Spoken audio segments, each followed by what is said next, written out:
Good afternoon, everyone. This is our son, Gregory Stewart. We're out here fixing up his memorial for New Year's Day. Happy New Year's, baby. We're praying for justice, and we are begging anyone within the community that knows anything, whether it's brother, sister, grandparent, girlfriend, boyfriend, anyone who these people might have revealed the truth to please come forward. And on May 29, 2020, East St. Louis, Illinois, at 2408 Bond Avenue, neighbors remember hearing a sudden commotion, raised voices, a confrontation that escalated too fast, and then the sharp crack of gunfire shattered the night. Within minutes, the street was lit up in flashing red and blue. Police cruisers roared in. Sirens pierced the humid air. People peered through windows, frozen in fear, whispering, "What just happened?" Lying on the pavement was 31-year-old Gregory Stewart, a father, a son, a man with dreams still unfolding. If you're watching this video, don't forget to like, subscribe, and let me know in the comments where you're watching from. I want to know how far my crime stories have traveled. The scene was chaotic. Witnesses offered fragments. Some said it started as a fight. Others believed Gregory had been set up, lured to the spot under false pretenses. The truth was already tangled in the shadows. Moments later, his mother, Latia Stewart, arrived. She pushed past onlookers, screaming her son's name, Gregory. The flashing lights reflected in her tears as officers tried to hold her back. In those frantic seconds, her life collapsed. The tragic loss was immediate, the grief raw. Good afternoon, everyone. Overwhelming. This is Gregory Stewart's mother. Tried, but it was too late. My son, Gregory's life was he was gone. murdered His children May the would never see their 29th of father walk through the 2020 door again. at His 2408 laughter, the sound Bond that once Street filled his in family's East home, St. was Louis, silenced. Illinois. And then I'm came reaching the out and silence of begging another crime, anyone with the silence of an information investigation to with please. no answers. No suspect in custody, no one willing to speak. The crime scene told its own story, but not the one the family so desperately needed. As night fell and Bond Avenue emptied, the Stewarts were left standing in the middle of what felt like irreversible darkness. Their world had changed in the span of a gunshot, and the city around them seemed to move on as if nothing had happened. But this was not the end. This was only the beginning of a haunting true crime story. Because while Gregory's killer remained free, his mother refused to let her son's name fade into silence. She would become his voice, his relentless advocate, determined to uncover the truth. And in a twist no one could have imagined, that fight for justice would lead Latia straight into danger. Until 3 years later, she too would fall victim to a brutal and senseless act of violence. Good morning, everyone. This is Gregory Stewart's mother. His son, he was murdered in East St. Louis, Illinois on May the 29th of 2020. This has been a horrible ordeal for our family. No parent should have to bury their child or lose their child to the senseless, horrific crimes that's being committed. And the criminals, they're committing these murders, and then they run and they hide, and they get in with their little clique and their little crew, and they try to hide the secret. But what they fail to realize is that everything that goes on in the dark will come to the light, and that Jehovah will reveal the truth sooner or later. This is the story of a mother and son, 2 lives taken, 2 cases intertwined, and a community left asking the same chilling question: who pulled the trigger and why? Before the flashing lights, the sirens, and the unanswered questions, there was just Gregory. Gregory Stewart grew up in East St. Louis, Illinois, the youngest child in his family, the one his mother called her baby boy. To his parents, Paul and Latia, he was their pride, their last born, the one who seemed to carry all of the family's warmth in his smile. As the baby of the family, Gregory was both doted on and looked up to. His siblings often joked about how he could make anyone laugh, how his humor could diffuse even the most tense moments. He had a gift for bringing people together, filling a room with jokes, stories, and that unforgettable grin. But more than anything, Gregory was a father.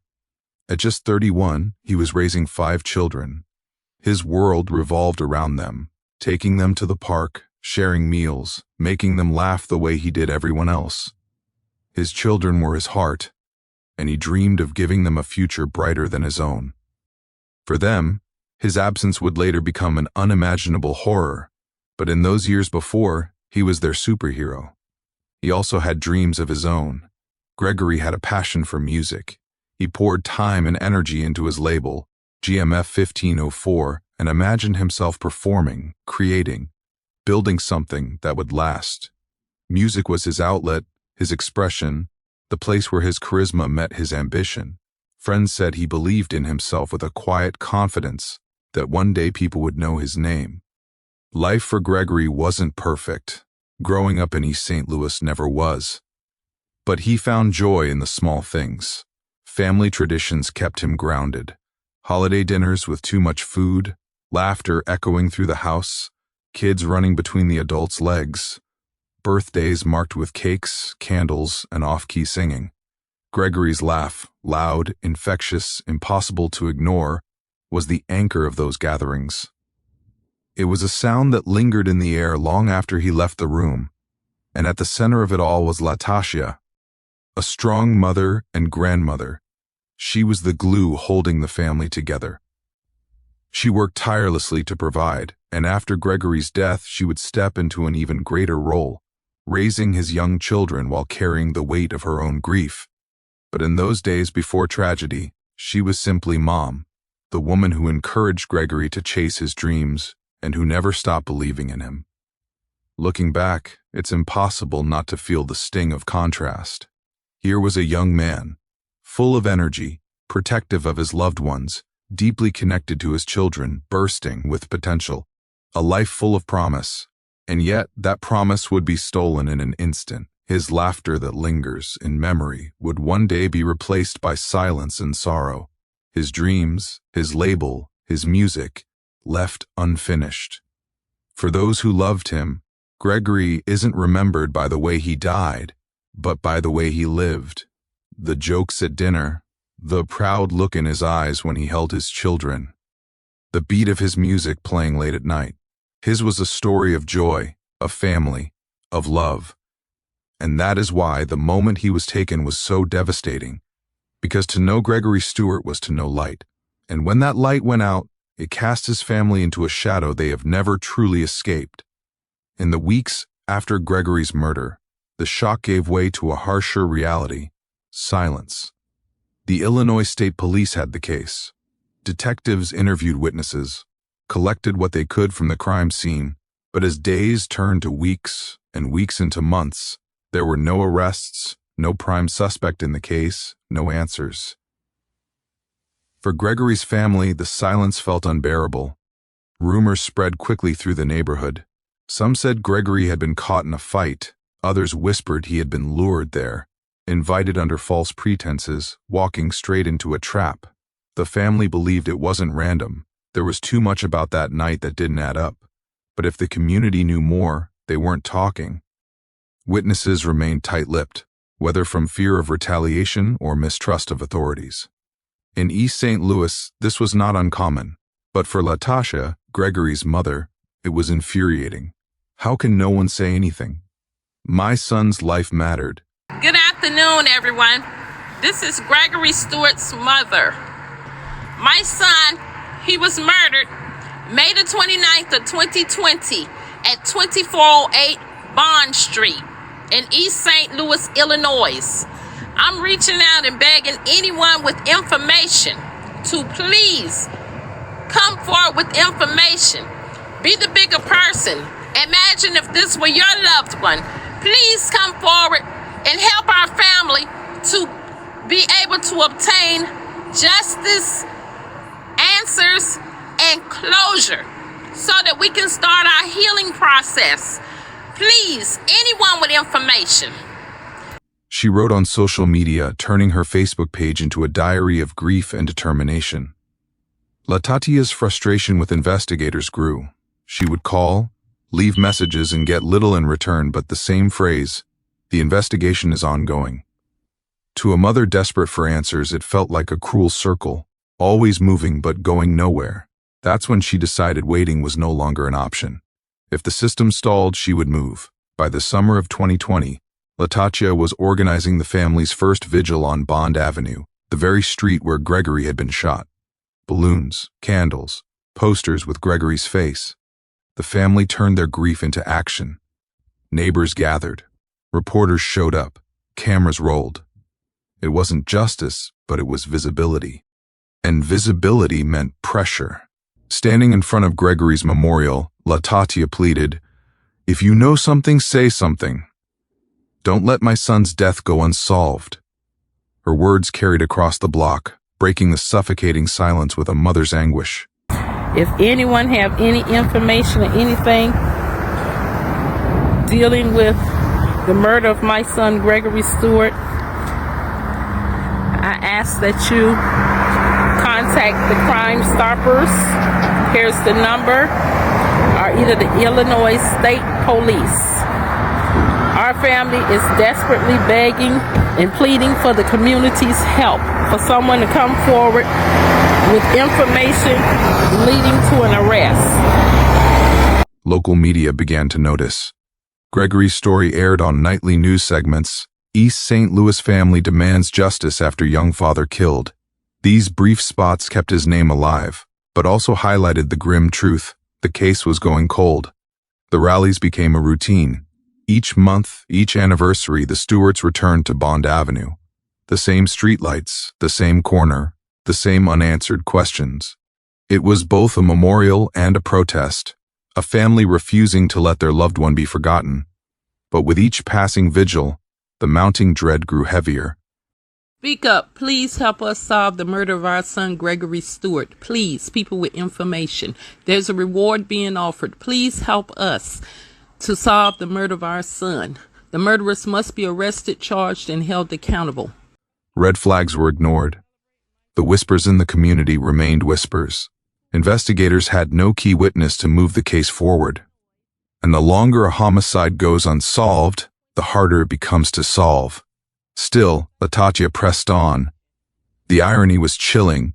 The more she demanded justice, the more she placed herself in the public eye. A grieving mother with nothing left to lose, and yet, perhaps unknowingly, drawing closer to danger. Her Facebook post became a record of her mission: pictures of Gregory's children, reminders of his birthday, pleas for tips. "I will not stop until my son's killer is brought to justice." Each post was a mixture of hope and heartbreak. Hope that someone would finally come forward. Heartbreak that the burden of seeking justice had fallen entirely on her shoulders. The family lived in fear, not only of Gregory's case going unsolved, but also of what their persistence might provoke. There was always the lurking thought, what if someone doesn't want the truth uncovered? Yet fear never stopped them. At every vigil, balloons floated upward into the night sky, carrying Gregory's name with them.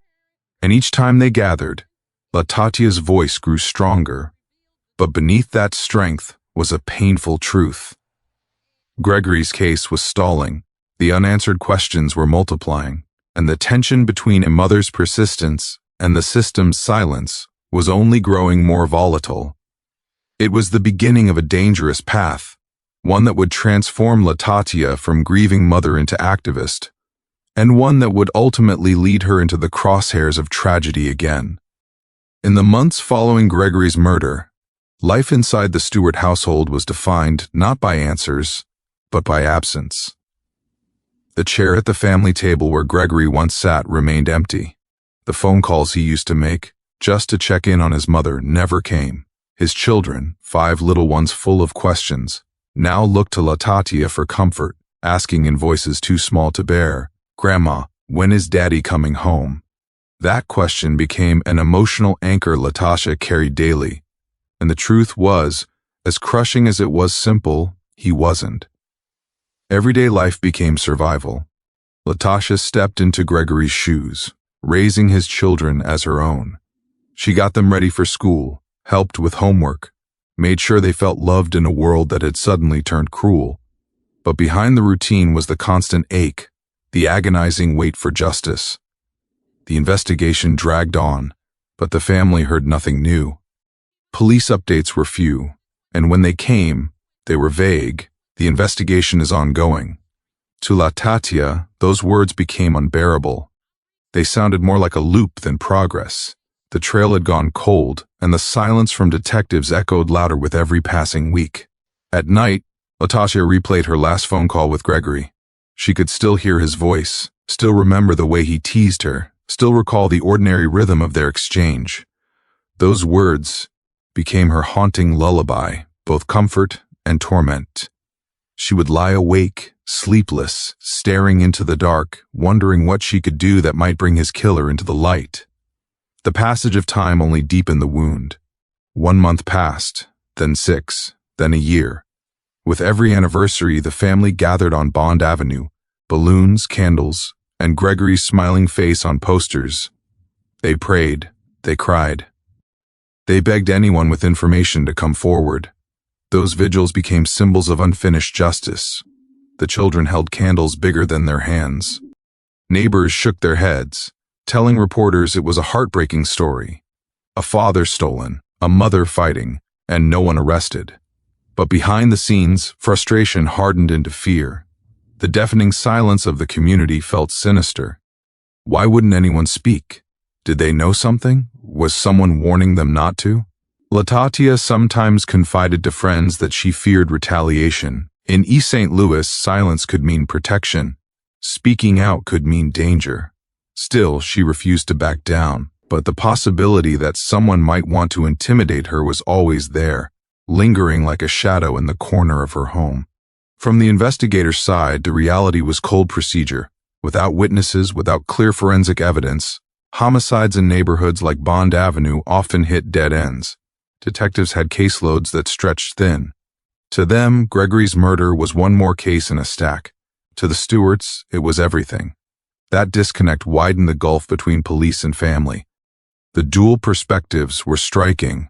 A family desperate for answers, living each day inside the void of loss, an investigative system moving slowly, methodically, without the urgency grief demands. As the second year passed, hope dimmed, but Latia's determination grew. She promised her grandchildren she would not stop fighting. "Your daddy mattered," she told them, "and I will not let the world forget him." But even as she grew louder, more present in the fight for justice, the silence of the investigation pressed down like a weight. Each vigil, each anniversary, was not only a tribute, but a painful reminder. Another year gone, another year with unanswered prayers. The ticking clock was relentless. Time passed, but no answers came. And in that void, frustration hardened into resolve. Latia would not allow Gregory's name to fade, even if it meant putting herself in the spotlight, even if it meant drawing the kind of attention that could turn dangerous. For the Stewarts, life after Gregory's death wasn't measured in birthdays or holidays anymore. It was measured in anniversaries of loss, in the spaces left behind, in the silence of unanswered calls. It was in that silence, that unbearable void, that the seeds of the next tragedy began to take root. Latia Stewart was not the type to let her son's name fade into silence. By 2021, after months of unanswered calls and a case that seemed frozen, she decided she needed to do more than grieve. She needed to organize. She connected with Moms Demand Action, a grassroots gun violence prevention network. Among their chapters, Latia found both a platform and a community. Other mothers of homicide victims embraced her. She was no longer alone in her fight. With their help, and through her own tireless persistence, she kept Gregory's case in the public eye. Local news stations knew her name. Every few months, she was back on camera, holding vigils on Bond Avenue, demanding updates from investigators. "My son's life mattered," she would repeat, her voice breaking but firm. Latia also fought to raise the Crime Stoppers reward tied to Gregory's case. Working with family and community allies, the reward amount reached $6,500, a number she hoped would motivate someone, anyone, to come forward. "If you know something, say something. Your call could bring us justice." Her activism extended online. Facebook became her microphone. She posted tributes to Gregory, pictures of his children, flyers for rallies, pleas for witnesses to break the silence. Each post was a mixture of heartbreak and determination. She was not just mourning Gregory, she was building a case in the court of public opinion. But the longer the case went unsolved, the more ominous the atmosphere became. Silence in a community like East St. Louis is rarely neutral. It can mean people are afraid. It can mean someone doesn't want the truth uncovered. By the spring of 2023, nearly 3 years after Gregory's death, Latia was preparing another memorial. His anniversary was approaching, and she was determined to gather people once more on Bond Avenue. Then came a strange and unsettling incident. On the morning of May 3, 2023, Gregory's memorial site was disturbed. A street sign, ripped from the ground, had been planted upright in the middle of the memorial, pointing toward a nearby house. To Latia, it felt like a warning, a sinister chain of events that made her uneasy. She reported it to police, worried it was a message from someone who didn't want her asking questions. Still, she pushed forward. That evening, after finishing her shift at the Marriott St. Louis Grand Hotel, she walked into the adjacent parking garage. It was a routine end to her workday, but one from which she would never return. Somewhere in the dimly lit garage, a man approached. Gunshots echoed against the concrete walls. The blast set off a car alarm. When the echoes faded, Latia lay behind her vehicle, mortally wounded. Police later described circular defects to her chest and side, sterile language masking the brutal and senseless act that had just occurred. In an instant, the Stewart family's nightmare deepened. First Gregory, now Latia.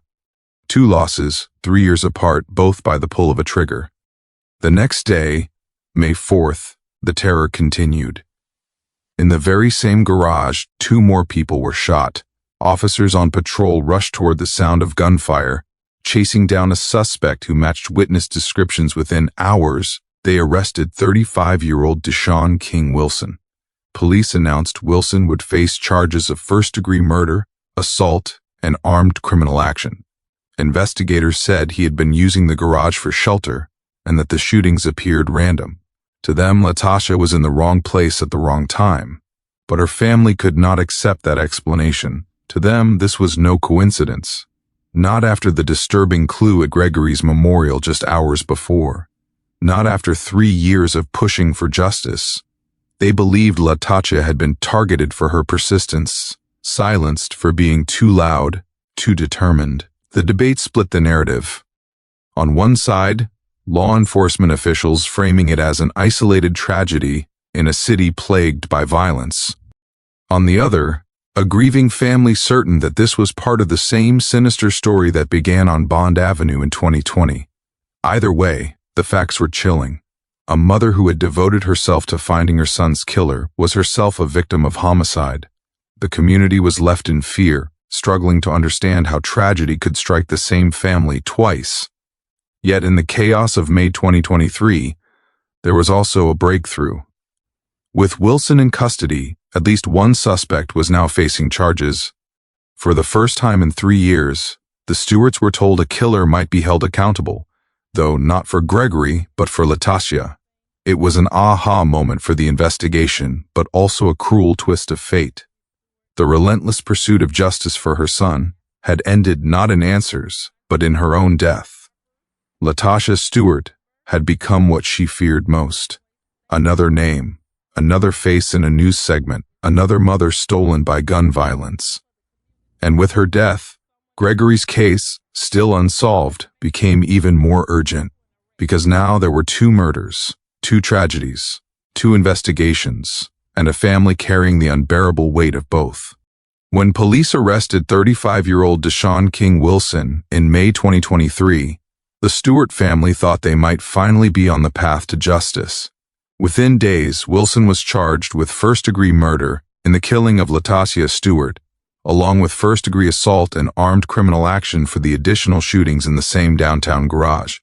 But one fact immediately stood out: Wilson was not charged in Gregory's death. Investigators never named him as a suspect in the 2020 homicide on Bond Avenue. Wilson himself denied having any connection to Gregory's killing, and with no concrete evidence tying him to that case, no forensics, no confession, no key witness, Gregory's murder remained officially unsolved. Detectives could only speculate, but nothing linked Wilson to the crime that had first shattered the Stewart family. That left the family in an excruciating position. Gregory's case still cold, Latatia's case moving forward, two tragedies, two separate investigations. In court, prosecutors focused only on Latatia's killing and the subsequent shootings in the garage. They described Wilson as volatile and unstable, someone who had attacked strangers without reason. To them, this was a cold-blooded crime, but not a calculated one. This was random violence, the prosecutor told jurors in opening arguments. The defendant targeted no one specifically. Mrs. Stewart was simply in the wrong place at the wrong time. The evidence included surveillance footage, eyewitness accounts, and ballistics tying Wilson to the weapon used in both shootings. Forensic experts revealed the truth of bullet trajectories and shell casings, reinforcing the state's claim. But outside the courtroom, the Stewart family told a different story. To them, the timing was too haunting to ignore. Just hours before Latatia's death, Gregory's memorial had been disturbed, a street sign planted ominously at the site. They believed her killing was no coincidence. She was loud about Gregory's case, her daughter said on the courthouse steps. She was making people uncomfortable. We believe she was silenced. This tension hung over the proceedings. Inside, lawyers spoke in the language of voir dire, beyond a reasonable doubt, and chain of custody. Outside, family and activists spoke of a heart-wrenching story. A mother and son, both victims, both denied full justice. Witnesses testified to hearing the shots in the garage. Officers described the frantic manhunt that led to Wilson's arrest after he allegedly opened fire again the following day. Prosecutors pointed to crucial evidence: the gun, the video footage, the pattern of violence. Wilson's defense countered that the case was circumstantial, built on panic and fear. They stressed that the defendant had no alibi but also no motive, and they reminded the jury that the reason for killing Latia Stewart was unknown. His attorney emphasized that Wilson denied killing Gregory and had no ties to the Stewart family at all. Still, the defense began to falter. The eyewitnesses, the surveillance footage, and the physical evidence presented a wall too high to scale. The crumbling defense looked smaller with each testimony. While the trial unfolded, the courthouse became a place of mourning. Activists from Moms Demand Action held vigils, carrying signs with Latatia's picture and chanting Gregory's name. The family reminded the public that justice for Latia still left Gregory's case unsolved, his killer still free. For the broader community, the Stewart's ordeal was a painful reflection of life in East St. Louis, where unsolved homicides are all too common, and families often carry the fight themselves. When the jury returned, silence filled the courtroom. The foreman stood. The verdict was read: guilty of first-degree murder. Wilson was convicted for Latatia's death, along with the related shootings. For the Stewart family, it was a moment of justice delivered, but far from closure. Because Gregory's killer was still out there, and though Wilson would face a sentence for taking Latatia's life, the reason for her killing remained a mystery. Random violence, prosecutors said. Targeted silencing, the family believed. Two narratives, two tragedies, and one family left with both the relief of a conviction and the ache of unanswered questions. Gregory Stewart once dreamed of making music that would carry his name beyond the blocks of East St. Louis. His label, GMF 1504, was a symbol of ambition, proof that even in a city overshadowed by hardship, he believed in building something lasting. His children remember his laugh, his presence, the warmth of a father whose love filled every room. Latia Stewart will be remembered just as fiercely. Her smile lit up family gatherings, her voice carried over rallies, and her determination gave strength to other mothers navigating their own tragedies. To the community, she became a voice for the voiceless, a woman who refused to accept silence, who stood in the streets demanding justice not only for Gregory, but for all victims of unsolved violence. At vigils today, balloons still rise into the night sky for both of them. Friends and activists call their names together. Gregory and Latia, a son and a mother, their stories now bound by fate. The grandchildren Gregory left behind are now raised by extended family, growing up with the echoes of two lives taken too soon. For them, their grandmother's courage and their father's dreams are guideposts, reminders that they were deeply loved. Activists in East St. Louis and beyond promised to continue the fight Latia started. Her determination did not die with her. It passed on, igniting others to push for answers, to demand accountability, to insist that no family should ever have to suffer such a heartbreaking loss. Gregory's case, however, remains unsolved. His killer has not been brought to justice. The family continues to plead, if you know something, call Crime Stoppers at 1,866,371 tips. Your voice could be the one that brings closure. In the end, Gregory and Latia's story is not just one of violence. It's a story of love, resilience, and a legacy that will be never forgotten, a light that never fades.